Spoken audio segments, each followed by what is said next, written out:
मैं हूं पृथ्वी। सुनो मेरी कहानी। कैसे मेरा जन्म हुआ, कैसे मेरी जमीन पर जीवन की शुरुआत हुई, कैसे हजारों डिग्री तापमान पर तपने वाला एक ग्रह कैसे हैबिटेबल जोन में आ गया, और इस पर इंसानों जैसे इंटेलिजेंट जीव कैसे आए। मैं आज अपने जन्म से लेकर मुझ पर जन्मे पहले जीव से लेकर आज के हालात तक की पूरी यात्रा करवाऊंगी। तो अपनी कुर्सी की पेटी बांध लें और चलते हैं मेरी कहानी की। और हमारे ब्रह्मांड में ज्यादातर तारों का जन्म धूल और गैस के बड़े ही विशाल बादलों से हुआ, जिसे वैज्ञानिक नेबुला कहते हैं। हमारे सूर्य की फॉर्मेशन भी कुछ ऐसे ही हुई थी।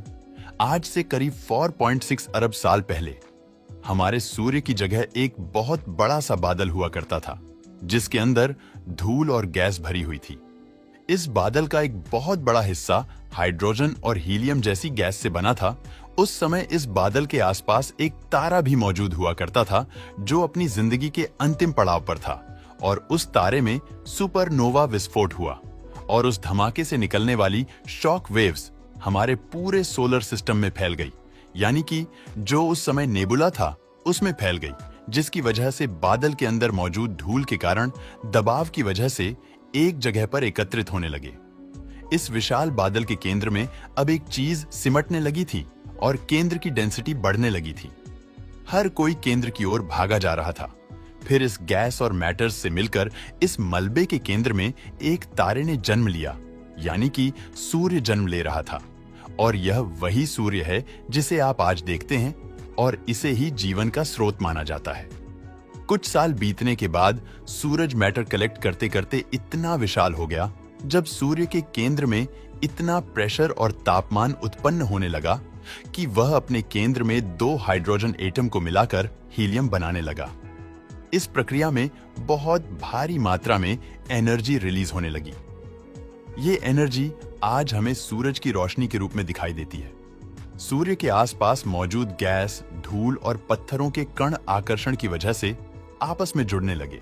जब बाहरी मैटर मौजूद था, उन्हें सूरज के चारों ओर घूमकर बड़े बड़े गोल पत्थरों का निर्माण किया, और हमारे ग्रहों की बनने की शुरुआत हुए, और हमारा सौर मंडल में ग्रहों का निर्माण किया। उस समय हमारा सौर मंडल स्टेबल नहीं हुआ करता था, और उसमें टकराव धमाके हुआ करते थे, और अपने निर्माण प्रक्रिया से गुजर रहा था, और पूरे ब्रह्मांड का सबसे अनोखा ग्रह बनने वाला था। मैं बात कर रहा हूं अपने जीवन की शुरुआत की, अपनी फॉर्मेशन की, अपने जन्म की। उस समय यह पृथ्वी आज के जैसी बिल्कुल भी दिखाई नहीं देती थी। ना मुझ पर पानी मौजूद था, और ना ही पेड़ पौधे, जिसका अर्थ है वह आज की तरह हरे और नीले रंग का दिखाई नहीं देता था, क्योंकि मैं सिर्फ और सिर्फ पत्थरों से बनी हुई थी। और मैं एक ऊंचे तापमान पर, यानी आज के मुकाबले कई गुना से ज्यादा तापमान पर अपना जीवन गुजार रही थी। लेकिन धीरे धीरे चीजें बदल रही थीं। मेरा तापमान नीचे गिर रहा था, लेकिन तभी मंगल और पृथ्वी के बीच में मौजूद एक छोटा सा ग्रह बड़ी तेजी से मेरी ओर बढ़ने लगा। और आज से करीब 4.5 अरब साल पहले थिया नाम का ग्रह मुझसे टकराया। यह मेरे जीवन के इतिहास में सबसे बड़ा धमाका था। यह ग्रह मुझसे इतनी तेजी से टकराया कि हम दोनों एक दूसरे में समा गए। इस टक्कर से बहुत सारा मटेरियल बाहर निकलकर अंतरिक्ष में चला गया और मेरे ऑर्बिट में चक्कर लगाने लगा। इस धमाके के बाद हमारी पृथ्वी का तापमान बड़े लंबे समय के लिए बहुत गर्म रहा। उस समय मुझ पर नरक जैसी स्थिति बनी हुई थी। लेकिन मेरे ऑर्बिट में घूम रहे उस मलबे ने इकट्ठा होकर एक और चीज का निर्माण किया। वो चीज कोई और नहीं बल्कि हमारा प्रिय चांद है। चांद भले ही दिखने में बड़ा सुंदर लगता हो, लेकिन उसकी फॉर्मेशन एक बड़ी तबाही से हुई थी। हालांकि कुछ समय के लिए उसने मुझे उथल पुथल कर दिया था, परंतु चांद को देखकर मुझे थोड़ी प्रसन्नता हुई। यह बात सच है कि इससे मुझे बहुत ज्यादा नुकसान हुआ था, लेकिन आगे चलकर यही नुकसान बहुत ज्यादा खास साबित होने वाला था। धीरे धीरे मुझ पर मौजूद गर्मी खत्म होने लगी और मेरा तापमान वापस से नॉर्मल होने लगा। वहीं अब मेरे चारों ओर चक्कर लगाने वाला चांद भी पूरी तरह से कंप्लीट हो चुका था। मैंने अपने आप को अच्छी तरीके से स्टेबल करने के लिए मेरे अंदर जितनी भी भारी चीजें थीं, उनको धीरे धीरे अपने सेंटर की ओर सेटल कर दिया। वहीं अब मेरे अंदर मौजूद हल्के एलिमेंट्स से मैंने बाहरी सतह की ओर रखे, और इस तरह से पूरी तरह से मेरा स्ट्रक्चर डेवलप हो चुका था। सब कुछ बिल्कुल सही जा रहा था। लेकिन कुछ अरब सालों में मुझ पर एक बहुत बड़ा प्रलय आने वाला था। हमारा सौर मंडल अभी भी नया था और इसमें से बहुत सारे पत्थर मौजूद थे जो सौर मंडल में घूम रहे थे, जो आज से करीब 3.9 साल पहले मुझ पर ऐसे ही बहुत सारे पत्थरों की बारिश हुई। इस घटना ने मुझे पूरी तरह से बदल कर रख दिया। मुझ पर गिरने वाले पत्थर बहुत ही विशाल थे और यह मुख्यतः बर्फ के बने हुए थे। जैसे ही ये पत्थर मुझसे आके टकराए, इनमें मौजूद सारी बर्फ पिघलने लगी और ज्यादा तापमान होने की वजह से भाप में बदलने लगी। इस भाप ने मेरे वायुमंडल को पूरी तरह से ढक लिया और फिर शुरुआत हुई एक बहुत ही भारी बारिश की, जो आगे कई लाख सालों तक चलती रही। इसी वर्षा की वजह से आज मुझ पर समुद्र और महासागरों की फॉर्मेशन हुई और फिर एक ऐसा जलचक्र बना जो आज भी जीवन के लिए बहुत उपयोगी है। आज भी मेरे ऊपरी सतह का 71% हिस्सा पानी है और यही जीवन का सबसे बड़ा स्रोत भी है, जो मुझे इस अज्ञात ब्रह्मांड में एक अलग स्थान देने वाले थे। वह चीज थी अमीनो एसिड, जो कि जीवन के लिए बहुत ही जरूरी तत्व था।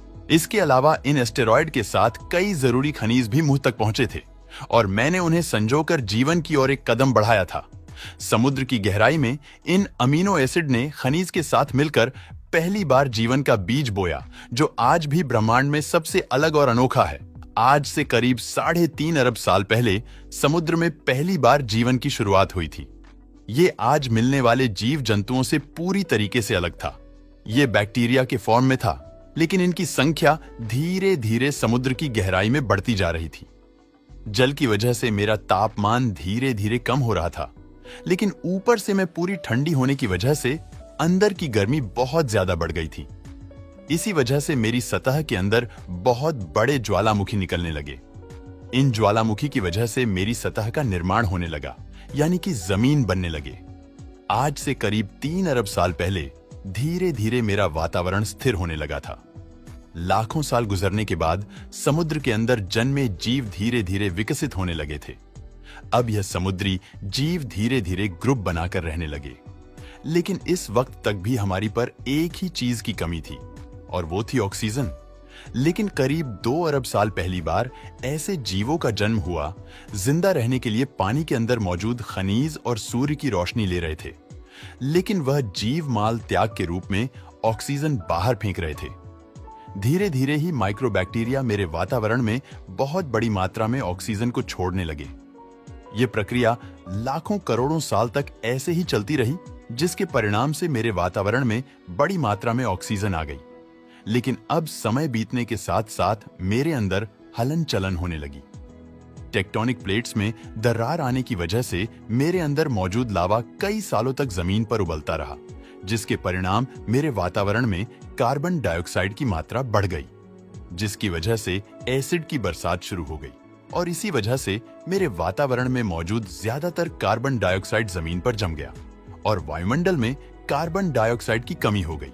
इसका नतीजा ये हुआ कि तापमान तेजी से घटने लगा और तापमान इतना ज्यादा घट गया कि मेरे ऊपर मौजूद पानी बर्फ के रूप में बदल गया। मुझ पर पहली बार भयंकर आइस आया, यानी कि सफेद बर्फ ने पूरी तरह से मुझे अपने अंदर समा लिया था, जैसे कोई सफेद चादर ओढ़कर बैठा हो। इसी कारण मैं लाखों सालों तक इसी हालात में इसी बर्फ के नीचे ढकी रही और मेरे अंदर से गर्मी और ज्वालामुखी के रूप में बाहर आने लगी। इन ज्वालामुखी मुझ पर मौजूद बर्फ को पिघला दिया, जिसकी वजह से धीरे धीरे फिर से मेरा वातावरण सामान्य होने लगा।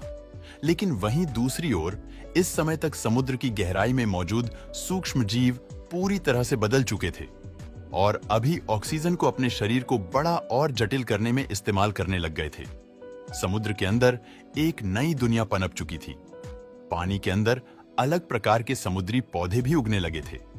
ऑक्सीजन के इस्तेमाल से वह एक कोशी के जीव अब कई प्रकार के जीव में बदल चुके थे। इनमें एक ऐसा जीव भी था, इसका नाम पिकाया था। इस जीव ने अपने शरीर के अंदर कुछ अजीब ही विकसित कर लिया था और वह थी रीढ़ की हड्डी। वही रीढ़ की हड्डी जिसके बलबूते आज हम जिंदा है। मेरा वायुमंडल हजारों सालों तक बदलता रहा, जिसकी वजह से समुद्र के अंदर मौजूद जीव वातावरण के हिसाब से अपने आप को विकसित करते गए और अब हजारों सालों बाद समुद्री पौधे बर्फ की वजह से पूरी तरह मरते या फिर सूखते नहीं थे। अब सूक्ष्म जीव समुद्री जीव बन चुके थे।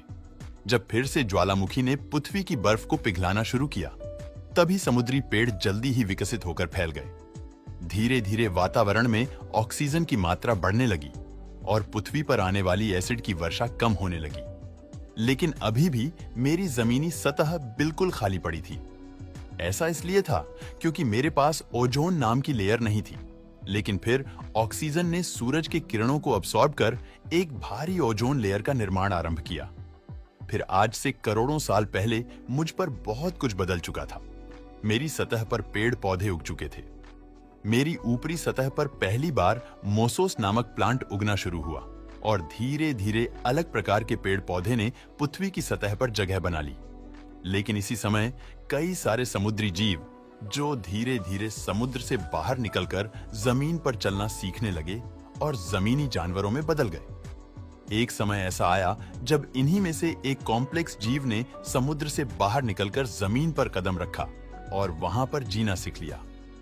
करोड़ों सालों के विकास के बाद यह जानवर पूरी तरह से जमीन पर रहने के लायक बन चुके थे। मेरी ज्यादातर जमीन एक जगह पर इकट्ठा हो चुकी थी, जिसे आज हम पैंजिया महाद्वीप के नाम से जानते हैं। मेरा तापमान और वातावरण बिल्कुल स्थिर हो चुका था। अब समुद्री जीव वातावरण के हिसाब से उनके शरीर का रंग रूप बदल रहा था। यही जीव आगे चलकर डायनासोर में परिवर्तित हो रहे थे और इन डायनासोर ने पेड़ पौधे खाने शुरू कर दिए। उनका शरीर लंबा और विशाल हो गया। कुछ डायनासोर शिकार किया करते थे, जिस कारण वह छोटे और काफी आक्रामक होते चले गए। लेकिन फिर से मेरा वातावरण बदलने लगा। एक बार फिर से ज्वालामुखी के रूप में बाहर निकलने लगी और इसी वजह से तापमान बहुत ज्यादा बढ़ गया, जिसने पृथ्वी पर अकाल की स्थिति पैदा कर दी। और इस अकाल ने मुझ पर मौजूद 90% पेड़ पौधों और जीव जंतु को खत्म कर दिया। कुछ प्रतिशत ये जीव इस अकाल में जिंदा बच पाए थे, जिन्होंने अपने आप को बचाने के लिए जमीन के अंदर रहना शुरू कर दिया था। लेकिन फिर कुछ हजारों सालों के बाद मेरा वातावरण सामान्य होने लगा।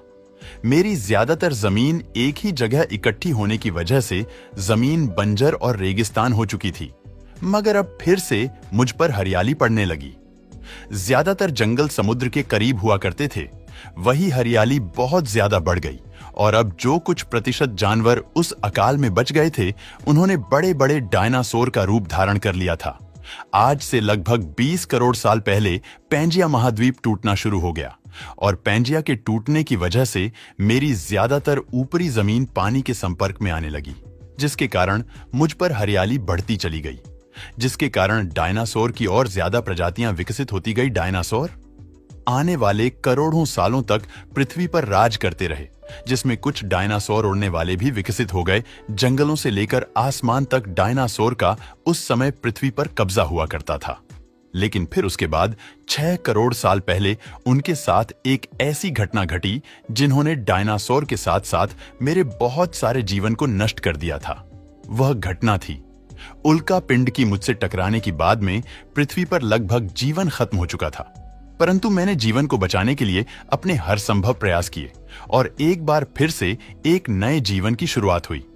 एक बार फिर से मेरा जमीनी इलाका हरा भरा हुआ और एक बार फिर से इसमें जानवरों की चीखें, किलकारियां और उनके मधुर स्वर गूंजने लगे। धीरे धीरे ये जानवर विकसित होते गए और आज के इंसान के रूप में भी हमें एक जीव है जो आज मेरे इतिहास के बारे में जानना चाहता है। तो आपको मेरा सफर कैसा लगा? मुझे कमेंट करके जरूर बताना।